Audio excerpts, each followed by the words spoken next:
What are some of the key resiliency factors that you think a young person needs? I think there's a number of them, Shane, and I think sport is a great developer of resilience, because one of the first ways that it does that is that it teaches kids how to lose and how to be unsuccessful, and that's okay.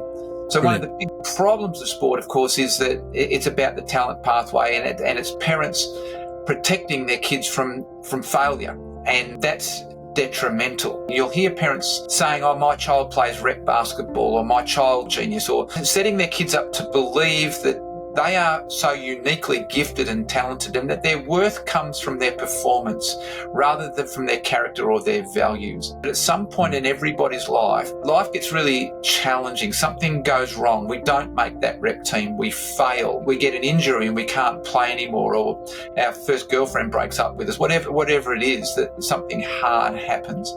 And some people get stuck in that, and they never move on from that, and they get bitter and they get angry and they turn to substances, and they become the statistics that we hear about in car accidents and incarceration and divorce and every other thing. But others have a deep set of values. Their family says to them, you're not the center of the universe, but we love you. Your performance is not what we value. It is who you are, and it's your character and your values. And so this is how much we love you, but these are the values and the standards and the behaviours that as a family we don't go outside of.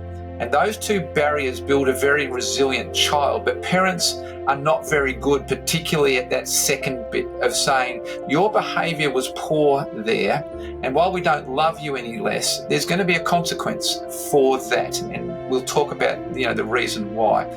So, we talk about create a new era in your club, but it could be the same in your family. So education, responsibility, accountability.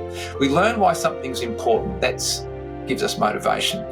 But then we have to learn to take responsibility for our own behaviours. And if we do that from an early age, then we don't blame the alcohol. But then we can actually hold each other accountable. And in Australia, we're not very good at that, because we love to describe ourselves as being chill. I hear that word all the time. When I ask people to describe themselves, they go, I'm pretty chill, as though that's a compliment. And while we quite like the relaxed nature of many Australians, it doesn't challenge us to be our best.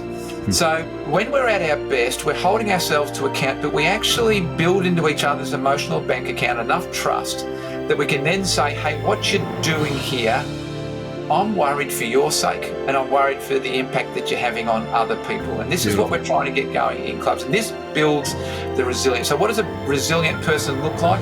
They have enough humility to know they're not the center of the universe. They know that when they make a mistake, that's normal, and that they can learn from it, and they have a growth mindset, not a fixed mindset. They actually look at what's going on for others and have something called empathy, where they put themselves in the shoes of others, and even if they're celebrating, they go and commiserate with the person who lost, and vice versa. They don't make excuses. They treat people respectfully no matter what those people's background are. They seek to understand what the differences are that lead a person to do things which are upsetting instead of attack them.